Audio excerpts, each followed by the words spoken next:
Então, não importa como você entrou aqui, mas eu tenho certeza que Deus tem uma palavra de bênção para a tua vida. Amém?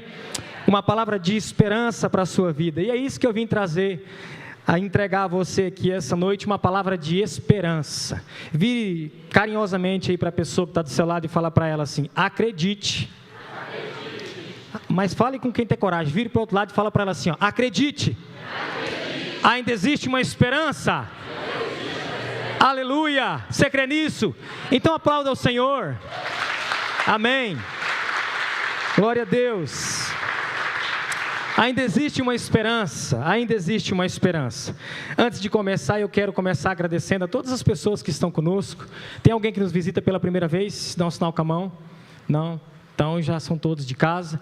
Quero agradecer a vida do Paulo, que está ali, um grande amigo, né? E um sujeito que eu tenho tido o prazer de caminhar alguns dias aí junto com ele, né, Paulinho? Deus abençoe sua vida poderosamente. Enfim, todos que estão conosco, eu acho que o mais novo aqui chegando é o Paulinho, o resto já é mais conhecido da igreja. Meus irmãos, vamos para a palavra? Abra comigo a sua Bíblia em Jeremias capítulo 29, versículo 11. Amém? 29 de Jeremias, versículo 11. Deus colocou uma palavra no meu coração, e é isso que eu quero repartir com vocês. E todas as vezes que a gente vai pregar, eu creio que isso é universal, com todos os pregadores, a gente fica pensando: meu Deus, e agora o que eu vou pregar? Não que o nosso conhecimento seja vasto, pelo menos o meu, mas assim, mas o que eu vou repartir? O que eu tenho para repartir com a igreja? E eu orando nesse sentido, Deus trouxe essa palavra ao meu coração. O tema é alimentando a esperança. Repita assim comigo: alimentando a esperança. Isso. E eu comecei então a procurar um versículo que dissesse muito bem isso, e não falasse só nas letras, mas nas entrelinhas também, e expressasse muito bem o que era a esperança para o povo de Deus. Então, eu me deparei com esse versículo aqui, Jeremias 29, 11, texto muito conhecido, diz assim: porque sou eu que conheço os planos que tenho para vocês, diz o Senhor, planos de fazê-los prosperar e não lhes de causar dano, planos de dar-lhes esperança. Preste atenção nessa palavra esperança, e um futuro. Amém? Glória a Deus. Deixa eu orar com vocês e depois a gente fica mais livre na palavra. Feche os seus olhos, mesmo como você está. Pai, no nome de Jesus, aqui está a sua palavra.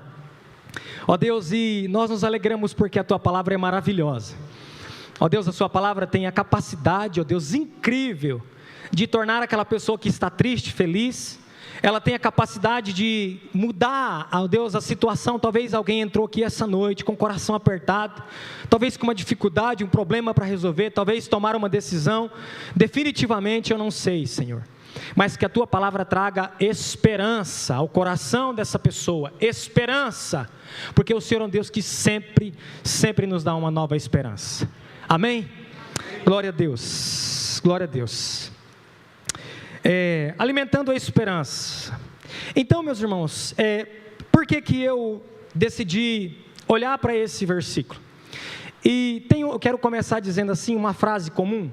Tem uma frase no ramo imobiliário, né? Tem alguns aqui que fazem casa, João Roberto, Rafael, você estava, Rafael, fica propaganda de graça, né? Você tem uma casa para construir, chama o João Roberto e o Rafael. Não sei se, mas não, dura muito tempo, né, João? Fica barato e dura bastante tempo.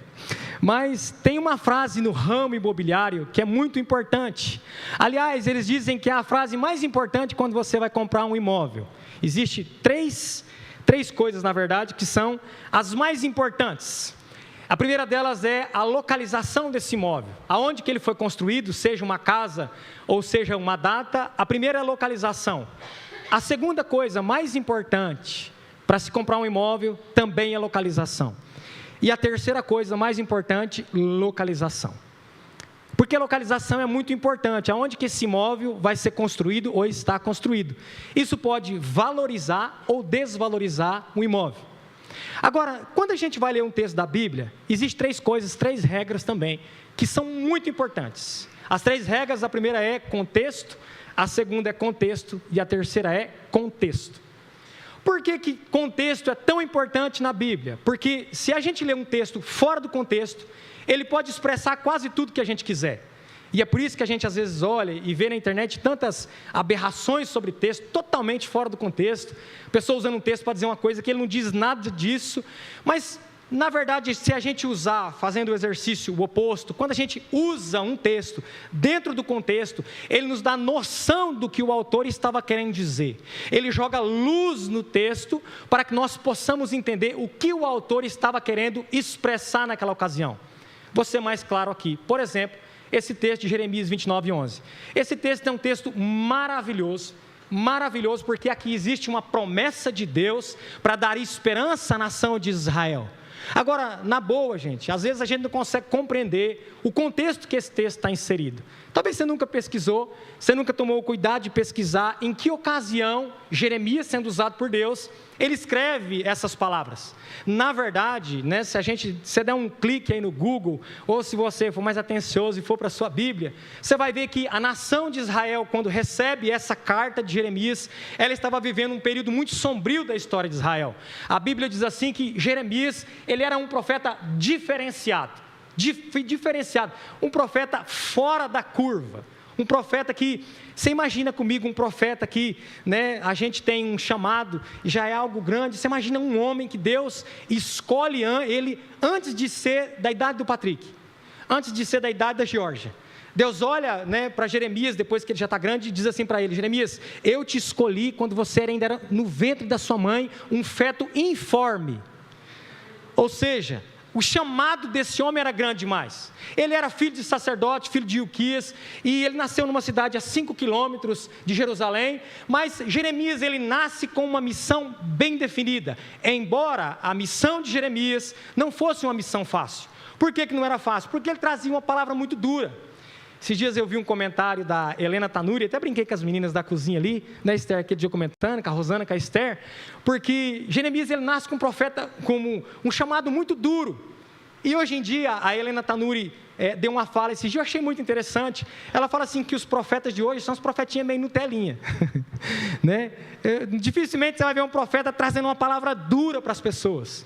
Geralmente é uma profecia assim: eu te amo, servo meu, vou fazer grandes coisas. Ora, tudo isso a gente já sabe, não é verdade? A gente sabe que Deus nos ama, que Deus vai fazer coisas na nossa vida, mas os profetas da Bíblia, eles traziam uma palavra dura. E essa era a palavra que estava nos lábios de Jeremias: olha, se vocês não se arrepender, eu vou levar a nação de Israel cativa. Se Israel não se arrepender, eu vou deixar vocês sendo cativos pelos babilônicos 70 anos. Então, a mensagem desse profeta era uma mensagem muito dura. E o que as pessoas faziam? As pessoas tinham raiva de Jeremias. Se você lê o contexto histórico, quando ele passava na rua, as pessoas torciam o rosto. Por quê? Porque era uma mensagem sempre contra a nação de Israel, que estava vivendo em pecado. Tá? Não estou falando isso para a igreja que não está vivendo em pecado, não é nada disso. É só o contexto que eles estavam vivendo. Então, Jeremias profetiza para a nação de Israel, e já você vai entender onde eu quero chegar. E ele diz assim: olha, porque vocês não se arrependeram, vocês vão ficar 70 anos sendo escravos lá na Babilônia, o rei Nabucodonosor vai levar vocês como escravo. Gente, boa parte das profecias que esse homem profetizou, ele não pôde vê-las antes de morrer. Mas uma delas ele presenciou, que era a Babilônia invadindo Israel, quebrando, né, derrubando as portas da cidade, todas as muralhas de Jerusalém, derrubando tudo, chegando no templo de Salomão, que era um templo sagrado, ponhando fogo, profanando o templo, acabando com tudo, matando mulheres, matando crianças, e ele pôde presenciar tudo isso com seus olhos, a profecia que ele tinha dito se cumprindo. Agora, o povo é levado cativo, mais ou menos no ano 585 a.C. para a Babilônia, e Jeremias vê tudo isso. Então, embora o povo estivesse lá e fosse ficar 70 anos, passa-se alguns anos, embora Deus tivesse executado juízo sobre a nação de Israel, Deus aparece para o profeta, né, e fala com o profeta e diz assim: Jeremias, mas eu tenho planos com Israel. Israel pode até estar sofrendo juízo, mas eu tenho uma palavra de esperança para Israel. E é aqui, gente, que eu quero começar a ministrar com vocês, que apesar das nossas dificuldades, Deus tem projetos conosco, que passar por problemas nunca foi um indicativo de que Deus não estivesse conosco, pelo contrário, e é isso que eu acho estranho em Deus, porque Deus faz os seus filhos passar por problemas, por situações difíceis. Esse dia eu estava olhando para a Bíblia, lendo o texto bíblico e me perguntando, né, perguntando para si mesmo, quando eu me deparei com aquela situação que o povo chega diante do mar, não tem para onde eles irem, eles estavam fugindo, eles obedeciam a Deus, estava fazendo tudo certo. Mas quando eles olham para trás, quem que vem? Os egípcios. E o povo fica desesperado. Eu sei que Deus operou um grande livramento, né? Abriu o mar e o povo passou, tudo bem. Só que não tinha como Deus matar aquele povo antes deles apertar os israelitas. Foi preciso eles passar uma agonia dessa. Não tinha para onde ir, gente. O mar era muito largo para atravessar nadando, não dava. Eu olhei e falei assim: Deus, o Senhor não poderia ter tomado outra decisão, né? Matar eles, fazer que nem fazia em outra ocasião, a terra abrir a boca, engolir pessoas, que nem foi feito em outras ocasiões. Mas eu mesma, né, talvez por influência do Espírito Santo, entendi que essa foi uma maneira de Deus provar o grande milagre que Ele poderia fazer aos olhos da nação de Israel. E assim também é conosco. Quando nós atravessamos um problema, talvez a gente não consegue ver o fim daquele problema, mas Deus às vezes permite algumas coisas justamente para nos mostrar o quanto Ele é poderoso na nossa vida. Amém? De antemão eu já quero declarar sobre a sua vida uma palavra de esperança, que você vai atravessar essa crise, que se você estiver passando algum problema na tua vida, Deus pegará na sua mão e te ajudará a atravessar. Sabe por quê? Porque Ele é o Deus de milagres. Amém? Ele é o Deus de esperança. Ele tem uma palavra de esperança. Agora, quando o povo é cativo, então Deus faz algo interessante. Deus não tinha intenção de matar o povo.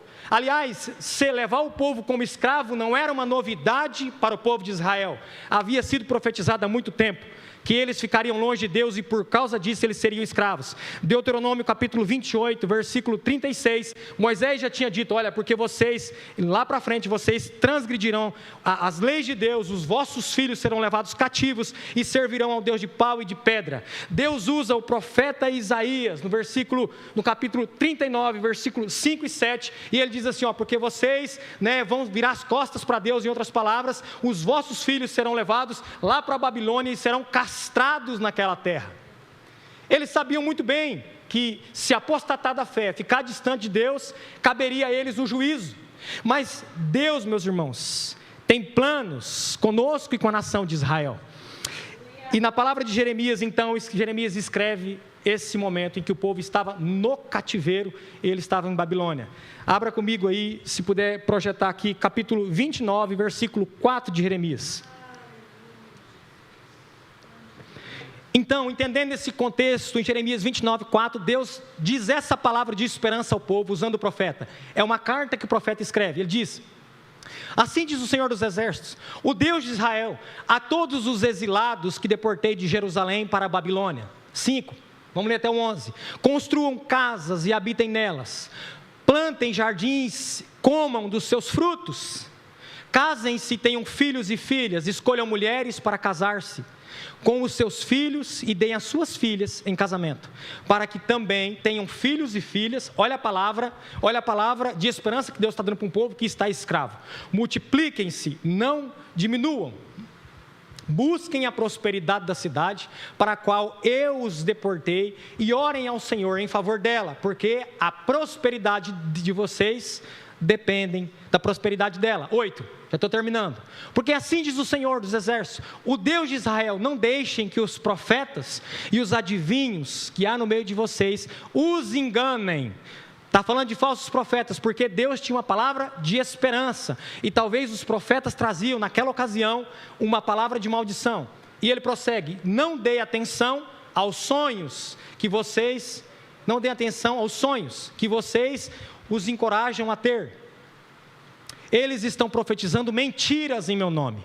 Eu não os enviei, declara o Senhor. Versículo 10 e penúltimo. Assim diz o Senhor: quando se completarem os 70 anos, que é os 70 anos de cativeiro da Babilônia, eu os visitarei e cumprirei a minha promessa em favor de vocês, de trazê-los de volta para esse lugar. Versículo 29 e 11. E aqui eu chego aonde que eu li.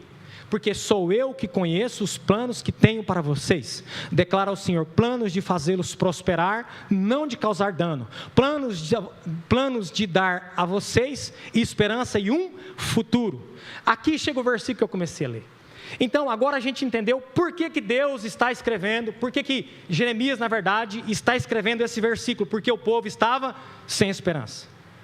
Então Deus usa o profeta e fala assim: olha, eles estão no cativeiro, vão ficar ainda não sei mais quantos anos lá, porque eu não lembro aqui de cabeça quantos anos já faziam que eles estavam lá, mas existe uma palavra de esperança. Deus está querendo dar esperança. Ei, meu irmão, deixa eu te dizer uma coisa, eu não sei em que momento da sua vida se perderam as esperanças, mas Deus me trouxe aqui para te dizer assim que ainda há uma esperança, te dizer assim que ainda é possível acreditar, ainda é possível conquistar, porque é isso que nosso Deus faz conosco. Ele nos dá sempre uma esperança para lutar. Agora, você sabe o que eu acho mais interessante disso tudo? É que às vezes parece que as esperanças se esgotaram. Eu me lembro de um filme que eu assisti, não posso nem falar o nome do filme aqui, porque era um filme meio macabro, mas a hora que o rapaz ia executar o serviço montado numa moto, as pessoas diziam: misericórdia, lembra desse? E ele falava o quê? As misericórdias acabaram. Gente, para Deus não se esgotou as cotas de misericórdia. Quem foi que nos disse que se esgotaram no céu as cotas de milagres? Não. Quem foi que nos disse que se esgotaram as cotas de bênção? Não. As cotas de alegria, elas não se esgotaram. A Bíblia diz assim que Deus não resiste a um coração quebrantado e contrito.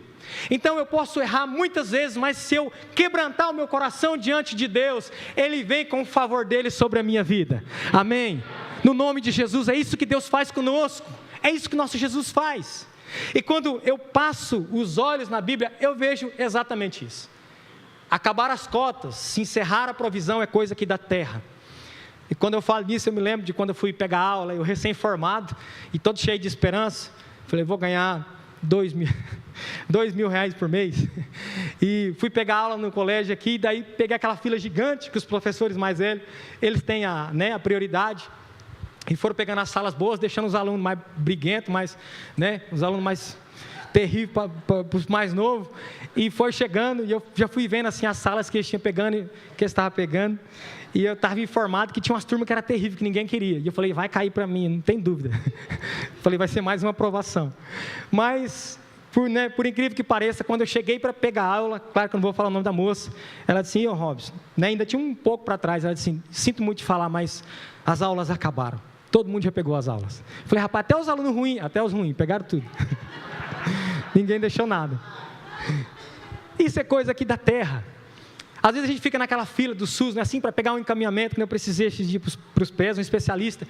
A gente fica torcendo com o dedinho cruzado, tomara que não acabe as vagas para um especialista em Cianorte. E às vezes a gente vai, nesse dia deu certo, mas a gente vai, chega lá, a moça lá, claro, cumprindo o papel dela, diz: Robson, ou fulano, não tem mais vaga para esse especialista. Isso é coisa aqui da terra. Com o nosso Jesus não existe isso. Amém? Graças a Deus por isso. Com o nosso Deus, as cotas de provisão, elas não acabaram. Isaías diz assim, o profeta escrevendo, ele diz assim, usado pelo Senhor, diz: as mãos do Senhor, elas não estão encolhidas para que não possa salvar, nem os seus ouvidos agravados para que não possa ouvir. Sabe o que isso quer dizer, meu irmão? Que quando nós dobramos os nossos joelhos, a nossa oração chega rápido diante de Deus. Amém? E Ele vem com uma palavra de consolo, porque o nosso Deus é um Deus de esperança. Você tem esperança? Amém? Nosso Deus é um Deus de esperança. E eu olho para a Bíblia e eu vejo o nosso Jesus sendo um Jesus de esperança. Eu não consigo olhar para a Bíblia e ver um Jesus que não dava esperança às pessoas. Eu olho para a Bíblia e essa frase salta aos meus olhos. Em Marcos capítulo 5, Jesus está passando com uma grande multidão, todo mundo querendo ver, querendo um autógrafo de Jesus, querendo tocar nele. E a Bíblia diz que vem um homem desesperado e ele chega diante de Jesus. E ele diz: mestre, eu preciso muito, as minhas palavras, eu penso, estou contextualizando, preciso muito de um milagre, eu preciso muito do Senhor. E Jesus, eu penso que Jesus tenha perguntado para ele, nas entrelinhas da Bíblia: mas o que está acontecendo? Marcos capítulo 5, e a Bíblia diz que o nome desse homem era Jairo, e ele diz: olha, Senhor, eu estou com uma filha em casa doente. Gosto de uma tradução que diz: está meio morta, estava muito doente. E ele diz assim: vamos lá comigo, para que o Senhor dê saúde a ela, dê vida a ela. E a Bíblia diz que Jesus vai com aquele homem, dá alguns passos, eu penso, a caminho da casa dele, e alguém aperta Jesus, toca em Jesus, sai milagre de Jesus. Jesus para tudo e pergunta assim: olha, alguém tocou em mim, saiu virtude. Enfim, a trajetória foi interrompida. Mas olha a cena que acontece depois. Alguém chega do nada, quando Jesus está olhando para aquele homem já, alguém chega do nada e diz para Jairo assim, no meio da multidão: por que você está incomodando o mestre? A sua filha já está morta. Gente, às vezes eu olho para esse texto, e às vezes eu consigo até identificar algumas pessoas, desde quando eu era criança, e vendo assim, você já percebeu que tem gente que parece que tem a felicidade de nos dar notícia ruim? Parece que tem gente que tem a felicidade de trazer uma notícia ruim. O que esse bendito dessa pessoa tinha que chegar bem na hora que Jesus está com Jairo e falar assim, a tua filha está morta? Por que ele tinha que fazer isso?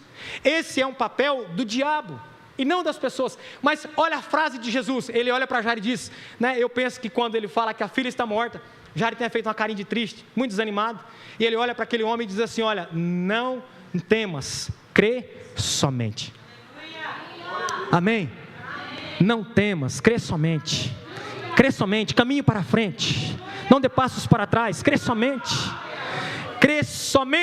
Jesus está liberando uma palavra de esperança para aquele homem. O que Jesus está querendo dizer é a seguinte frase, se você acreditar em mim, eu posso dar vida para sua filha lá. Mas precisava ter esperança, acreditar. A palavra esperança e fé, elas se entrelaçam, porque fé é acreditar naquilo que não se vê, e esperança é esperar com perseverança, é acreditar também no que se vê. Agora, Jesus dava esperança para as pessoas, Satanás não. Satanás é encarregado de tirar as nossas esperanças, assim como fez com Jairo. Quem você acha que estava usando a boca desse homem e dessa mulher que falou para Jairo? O Espírito Santo ou o diabo? O diabo. E na verdade, meus irmãos, olhando para a Bíblia, essa é uma estratégia que é usada por Satanás há anos. Tirar as nossas esperanças. Às vezes tem pessoas próximas da gente que se encarregam de roubar, de sugar as nossas esperanças. Você já percebeu isso? Às vezes chega para você e fala assim, mas... né, eu lembro quando eu queria casar, você já é velho demais para casar, porque você não fica sozinho? E eu me lembro de uma palavra que Deus tinha dado para mim, pastor, há muito tempo atrás, aqui na igreja, e Deus falou para mim assim, eu vou te usar que nem Paulo. E no dia que a pessoa falou isso para mim, eu pensei, será que Deus também vai fazer eu ficar solteiro? Falei, agora estou tentar encaixando as coisas, né? Mas claro que eu clamava por misericórdia e Deus me deu uma esposa maravilhosa. Mas você já percebeu que tem pessoas que é encarregado de, né, pegar o nosso ponto fraco? Você não... como é que é, pastor? Você escreve muito bem, mas você não apresenta bem, trabalha. Então as pessoas às vezes pegam uma coisa da gente, nem é aquilo que eles falam, mas eles aumentam para roubar as nossas esperanças. E eu olho para a Bíblia e eu vejo que o diabo ele tenta fazer isso em 3 esferas. Repita assim comigo, 3 fases, 3 esferas. O diabo tenta fazer isso em 3 esferas, na raça humana, no povo de Deus. E eu vou falar rapidinho sobre elas aqui, porque essa não é a minha intenção, mas é interessante isso. A primeira esfera que o diabo trabalha é a mais simples, é na vida de pessoas. O diabo tenta matar a esperança e os sonhos de pessoas. Por que pessoas? Já vou falar do coletivo, mas se você olhar para a Bíblia, você vai ver que Deus tinha um projeto enorme com a nação de Israel, começando por eles, e começa com Abraão, depois Deus fala para Abraão o que vai fazer, Abraão morre, enfim, quando chega em José, Jacó já tem vários filhos, mas quando chega em José, o projeto continua, é com José. Agora Deus pega e dá um sonho para esse José, e diz assim, José, é o seguinte, eu vou fazer através de você e tal, dá um sonho para ele, né, o sonho dos feixes lá, né, acima do pai e da mãe, como as estrelas, o sol e a lua, enfim, se prostrar diante dele, esse seria alguém grande, alguém pelo qual Deus faria uma revolução no povo dele. Agora, perceba algo interessante, Deus poderia ter falado isso secretamente ao coração de José, mas Deus falou isso público. Então, José ficou sabendo do sonho que Deus tinha para ele, mas quem ficou sabendo também? O diabo. Eu nunca esqueci uma oração, uma vez que os assembleanos, já vou repetir algo que eu já disse há muito tempo, me ensinaram a orar, falou assim, quando você for orar para casar, os assembleanos geralmente fazem isso, você não fala as características da sua noiva, você ora em pensamento, porque o diabo escuta, senão ele impede. Falei, meu Deus, o diabo é astuto mesmo. Mas assim, o diabo sabia também, dos projetos que Deus tinha com José, sabia ou não sabia? Sabia. Ele ouviu, ele sabia do que Deus tinha para aquele jovem. Agora, o diabo usa então pessoas justamente para matar o sonho de José e o propósito de Deus não se cumprir. E ele usa pessoas de longe? Não. Ele lança a mão das coisas que ele tinha de perto dele. As pessoas da sua casa, os próprios irmãos, e eles lançam José numa cova, decidem vender, ele vende como escravo, você conhece a história. Lá para frente, a gente vai ver que Deus reverteu a situação e transformou ele em alguém grande. porque Deus precisava também do diabo para fazer o trabalho sujo e levar ele lá. Não é verdade? Então, nosso Deus é o Deus que converge as maldições que estão à nossa volta em bênção. Amém? Deus vai convergir em bênção aquilo que as pessoas têm feito de mal contra você. Talvez a dificuldade da sua vida. E Deus converge tudo aquilo. Então, a primeira esfera é em pessoas. O diabo, ele tenta matar os nossos sonhos particulares, tirar as nossas esperanças como pessoa. Segundo estágio, talvez um pouquinho mais profundo, mais ousado, o inimigo tenta contra o coletivo, contra a nação de Israel. Óbvio, gente, o diabo sabia que a nação de Israel era uma nação escolhida por Deus, e ele tenta acabar com a nação de Israel. Como ele faz isso, pastor? É simples. Agora a nação, dentro de Gênesis, a nação de Israel está toda no Egito, e o que o diabo bola, ele coloca no coração de um egípcio, um faraó endemoniado, o desejo de matar todos os meninos. Gente, um pensamento diabólico, matar crianças recém-nascidas, para acabar com o projeto de Deus. Em Êxodo diz exatamente isso, Êxodo 1,15, diz assim: e o rei do Egito falou às parteiras das hebreias, das quais o nome delas eram Sifrá e da outra Puá, e disse: quando ajudares no parto das hebreias, e virdes sobre os assentos, se for filho, matai-o, mas se for filha, deixe viver. O que o rei está querendo fazer aqui? Ele está querendo acabar com a esperança da nação de Israel. Por quê, pastor? Justamente por isso. Porque sem meninos, isso significava que não teria guerreiros. Sem guerreiros, sem liberdade para o povo. Sem o sonho de liberdade. E o diabo sabia exatamente que Deus tinha uma terra prometida para essa nação. Agora, uma coisa interessante, meus irmãos, é que as parteiras, a Bíblia não diz isso, mas eu penso na minha cabeça pensante, que as parteiras Sifrá e Puá, elas não perdoam muita gente, mas elas perdoaram um menino, e o menino foi Moisés, e se transformou num grande libertador na nação de Israel. Sabe o que eu quero dizer com isso? Que para Deus fazer na minha e na sua vida não precisa de muita coisa, precisa apenas de uma esperança, apenas uma fagulha de esperança, apenas uma pontinha de fé, é o suficiente para Deus nos libertar do cativeiro, para Deus fazer algo grande na nossa vida. Amém? E é assim que Deus faz. Então, o inimigo trabalha com pessoas, trabalha com a nação de Israel. Terceira esfera e última dessa fase, e já estou partindo para o fim.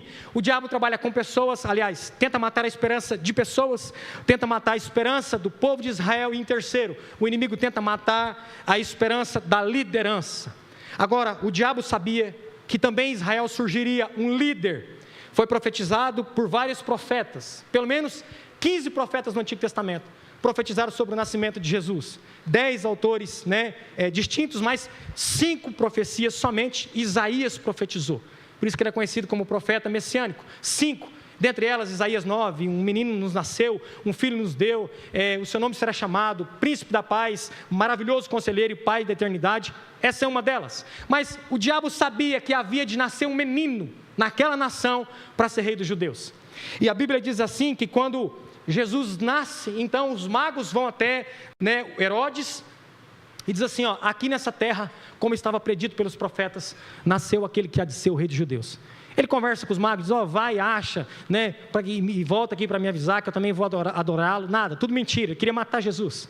E os magos, guiados pelo Espírito Santo, eles não voltam ali. Mas olha a atitude, mais uma vez, que Herodes, usado pelo diabo, porque não tem outra palavra para expressar isso, ele tenta contra a liderança que era o Filho de Deus. Mateus 2,16 diz assim: então Herodes, vendo que tinha sido iludido pelos magos, irritou-se muito, e mais uma vez, mandou matar todos os meninos que havia em Belém, e em todos os contornos, seus contornos, de 2 anos para baixo, segundo o tempo que diligentemente inquiria os magos. Deixa eu dizer uma coisa aqui, essa foi mais uma estratégia do diabo, para acabar com o sonho de nascer um libertador na nação de Israel. Eu sempre ouvia falar assim, e todo mundo sabia do projeto que Deus tinha de salvar Israel com Jesus, não era novidade por causa das profecias, o diabo sabia, e os judeus também sabiam que Jesus haveria de nascer um menino, a raiz de Jessé, para salvar a nação de Israel, e eles queriam um líder político. Eu sempre ouvia isso, e eu não conseguia, às vezes, entrar na minha cabeça, por que os judeus, eles, né, se era verdade isso mesmo, que eles esperavam que Jesus seria um líder guerreiro. Mas esses dias, lendo a Bíblia, eu encontrei uma passagem interessante, em Lucas 24, 21, a conversa de 2 discípulos que expressa muito bem isso. 2 discípulos a caminho de Emaús, eles vão conversando, e eles dizem uma frase interessante, um para o outro: nós esperávamos que ele viesse para remir Israel. Ou seja, havia por parte desses discípulos dos judeus, a esperança que Jesus seria um líder guerreiro. Eles não entenderam nada da missão de Jesus. Então aqui eles deixam muito claro a sua missão, e o diabo também sabia disso, e é por isso que ele propõe matar as crianças, para que um líder não surgisse, matando novamente a esperança da nação de Israel. Sabe, meus irmãos, deixa eu dizer uma coisa, talvez no sentido prático. O diabo sabe que se ele matar as nossas esperanças, o que vai causar em nós é um grande desânimo. O diabo sabe que se ele conseguir matar as esperanças do Robson, eu perdo as minhas forças de lutar. O diabo sabe que se ele matar as minhas esperanças, o caminho mais fácil para mim é pegar o caminho da desistência. Mas no nome de Jesus Cristo, eu vim aqui essa noite para te dizer que Deus tem uma palavra de esperança para você. Eu não sei em que momento você perdeu as suas esperanças, mas eu quero te dizer que Deus é poderoso. A Bíblia vai dizer assim que Ele é poderoso para fazer infinitamente mais do que tudo aquilo que nós pedimos ou pensamos. Então isso prova que as expectativas do nosso Deus, ela é muito maior do que as nossas expectativas. Deus quer nos dar um caminho de esperança. Qual é a tua esperança? Qual é o seu sonho? Aonde você perdeu a sua esperança? Você ainda tem esperança de, né, comprar um carro novo? Isso é legal, isso é possível. Você ainda tem esperança de casar? Gustavo está ali, está namorando, né, e tudo certinho. Você tem esperança de que alguém da sua vida, da sua família, ainda aceite Jesus? Ou você já perdeu a esperança de que essa pessoa reconheça Jesus como o Salvador da vida dela? Talvez já faz anos que você está orando, e talvez você já viu essa pessoa, que nem às vezes, talvez não tenha uma coisa mais frustrante para um líder, do que quando ele está orando por uma pessoa, e você passa e vê a pessoa lá no boteco bebendo uma cerveja, você fala: minha oração para não estar indo aí para esse boteco. Mas na verdade, talvez nos bastidores Deus está trabalhando, não é verdade? Mas a gente fica triste, a gente fica triste. Aonde estão as tuas esperanças? O nosso Deus é um Deus de esperança, amém? E Deus me trouxe aqui para te dizer que Ele tem uma palavra de esperança para você. Renove as suas esperanças, alimente as tuas esperanças, ainda dá tempo, não é tarde demais. Talvez quando ainda não aconteceu, uma luzinha vermelha fica na nossa cabeça assim: mas já é tarde demais. Ainda não é tarde, tenha esperança. Eu gostaria de encerrar, eu quero concluir aqui dizendo algo interessante. Essa semana que se passou agora, dia 2 de março, foi aniversário do Patrick. E nós compramos, eu e a Luciana, uma bicicleta de presente para o Patrick. Essa semana agora, foi domingo, hein, meu bem? Domingo nós compramos uma bicicleta, escute isso, de presente para o Patrick.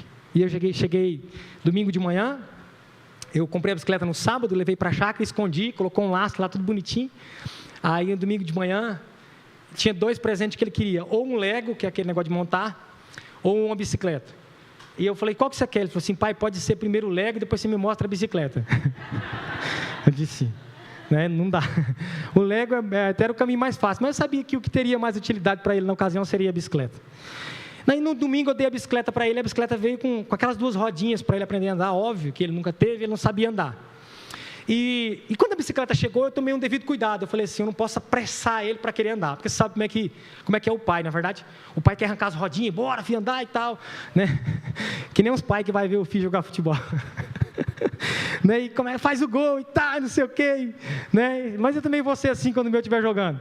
E eu falei: eu preciso tomar cuidado para não apertar muito ele, porque isso pode fazer ele desistir da bicicleta. Então ele ficou no domingo todo, contente com a bicicleta, ia assistir desenho, levava a bicicleta, para na frente da TV e ficava assistindo desenho, casa rodinha.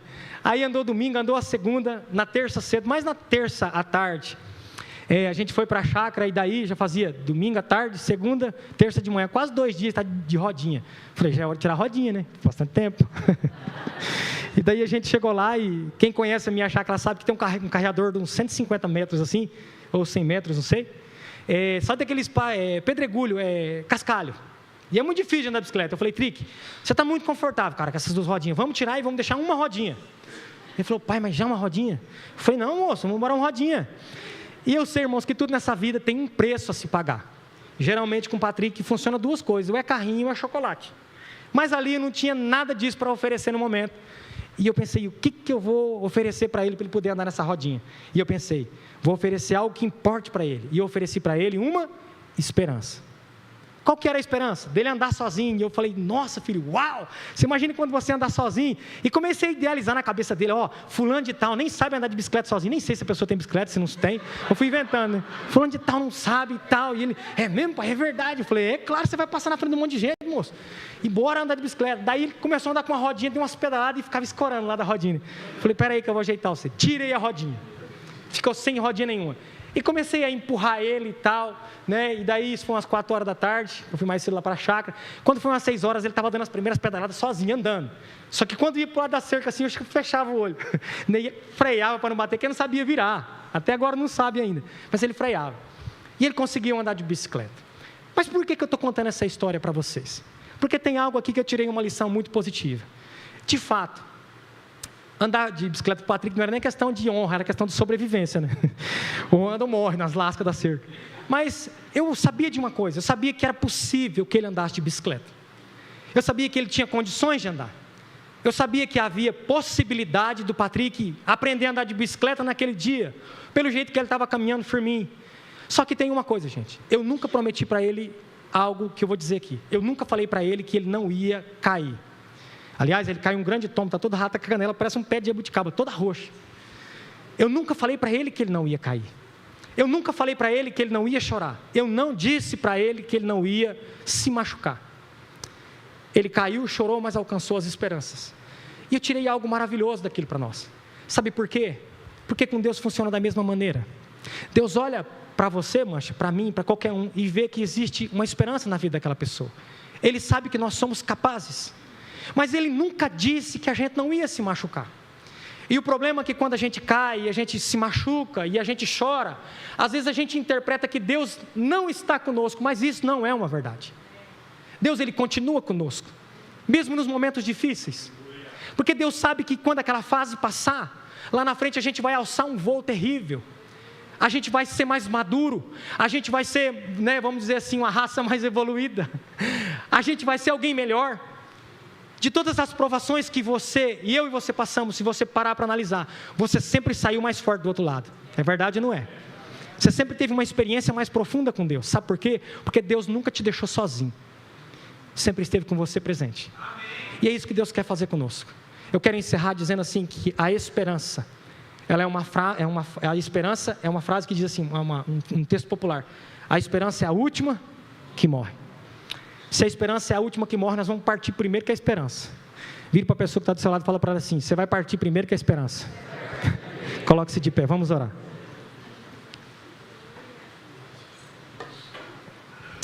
Coloque-se de pé, vamos orar.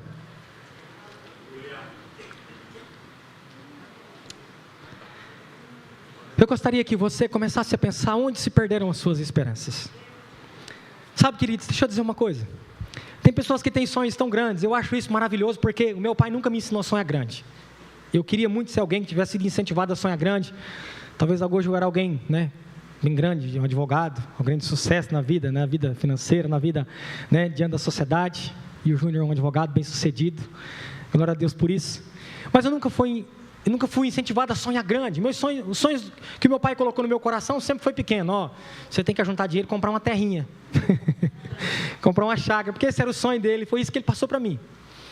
Mas sabe, às vezes por alçarmos grandes sonhos, a gente cai, a gente se machuca. Tem um ditado que eu ouvi uma vez de um autor que eu nunca esqueci. Ele diz assim, sonhe alto, embora os que sonham alto nunca são compreendidos. Eles dizem, tem uma outra frase que diz assim, você sabe qual que é a diferença de um louco e de um gênio? É o resultado. Porque um gênio, enquanto ele não tem resultado, ele não passa de um louco. Mas quando ele tem o resultado esperado, ele passa a ser um gênio. Então talvez alguém se encarregou de matar os teus sonhos. Matar as suas esperanças. Eu não sei em que área é. Eu gostaria que você, enquanto o Ministério de Louvor toca aqui, você fechasse os teus olhos. E começasse a esquadrinhar, a rastrear a sua vida. onde se perderam as suas esperanças, seja elas quais forem. Eu vou te dar esse tempo. E já nós vamos orar.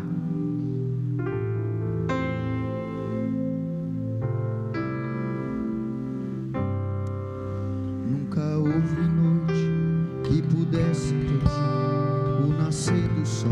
Será que você pode começar a falar com Deus essa noite? E não há problemas que possa impedir as mãos de Jesus para me ajudar. Nunca houve noite que pudesse impedir o nascer do sol. Esperança. E não há problemas que possam as mãos de Jesus para me ajudar. Haverá um milagre dentro de mim, vem descendo o rio para me dar a vida. Esse rio que emana lá da cruz, do lado de Jesus. Haverá um milagre dentro de mim, vem descendo o rio para me dar a vida. Esse rio que emana lá da cruz, do lado de Jesus. Aquilo que parecia impossível, aquilo que parecia não ter saída, aquilo que parecia ser minha morte, mas Jesus mudou minha sorte. E estou aqui. Será que você pode sair do seu lugar? Talvez você, em algum momento da sua vida, mas isso é só para os corajosos, se perdeu alguma esperança. Talvez a esperança daquela pessoa que você orou tanto tempo por ela. Mas isso é para os corajosos, que têm coragem de vir aqui e pedir a Deus uma esperança novamente. Deus, traga de volta ao meu coração. Talvez a esperança de que aquela pessoa abandone aquele pecado que você sabe que tem impedido ela de servir a Deus.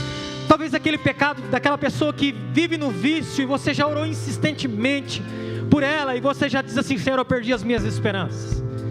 Eu gostaria que você viesse aqui. Eu quero convidar os nossos pastores. O pastor Maico vai estar louvando ao Senhor.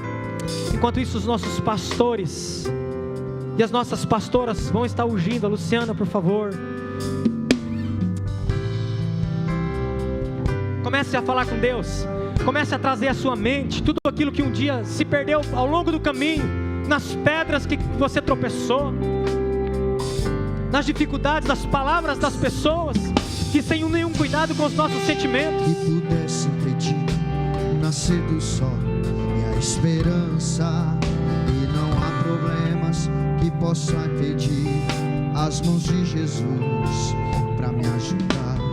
Nunca houve noite que pudesse impedir o nascer do sol e a esperança. E não há problemas que possam impedir as mãos de Jesus para me ajudar. Haverá um milagre dentro de mim, vem descendo o rio para me dar a vida. Esse rio que emana lá da cruz, do lado de Jesus. Haverá um milagre dentro de mim, vem descendo o rio pra me dar a vida. Esse rio que emana lá da cruz, do lado de Jesus. Aquilo que parecia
a tua imagem. Usa-me, ó filho de Davi. Aquilo que parecia impossível, aquilo que parecia não ter saída, aquilo que parecia ser minha morte, mas Jesus mudou minha sorte. Sou um milagre, estou aqui.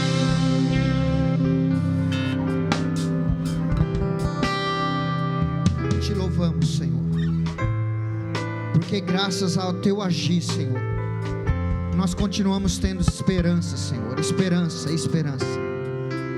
Ó Deus, aquilo que parecia, como diz a letra dessa canção, ser o nosso fim, o Senhor reverte, ó Deus. Nesta noite o Senhor reverte, e nós somos, ó Deus, gratos ao Senhor. Como diz a sua palavra em Lamentações de Jeremias, as suas misericórdias se renovam a todas as manhãs, nos trazendo, Senhor, expectativa, uma nova expectativa, uma nova expectativa, um novo tempo de que o amanhã será melhor. Hoje Deus está renovando expectativas no nosso coração, expectativas, esperança. Esse renovo da esperança está trazendo um renovo de expectativa. Deus ainda continua grande, Deus ainda continua fazendo coisas grandes, amém? Amém? Vamos cantar a última vez junto isso, aquilo que parecia. Solta para fora, amém? Quero ver você chamado. Vai para cima. Canta da tua alma, do mais profundo da tua alma. Aquilo que parecia impossível, aquilo que parecia não ter saída, aquilo que parecia ser minha morte, mas Jesus mudou minha sorte. Sou um milagre, estou aqui. Aquilo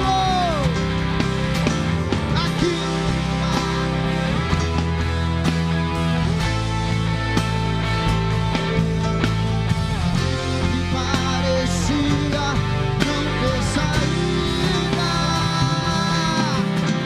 aquilo que parecia ser minha morte, mas Jesus mudou minha sorte.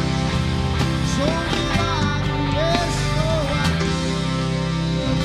Só quem é milagre no Senhor, aplaude o Senhor bem forte. Aleluia. Glória a Deus. Obrigado, pastor Rosa. Obrigado por essa palavra.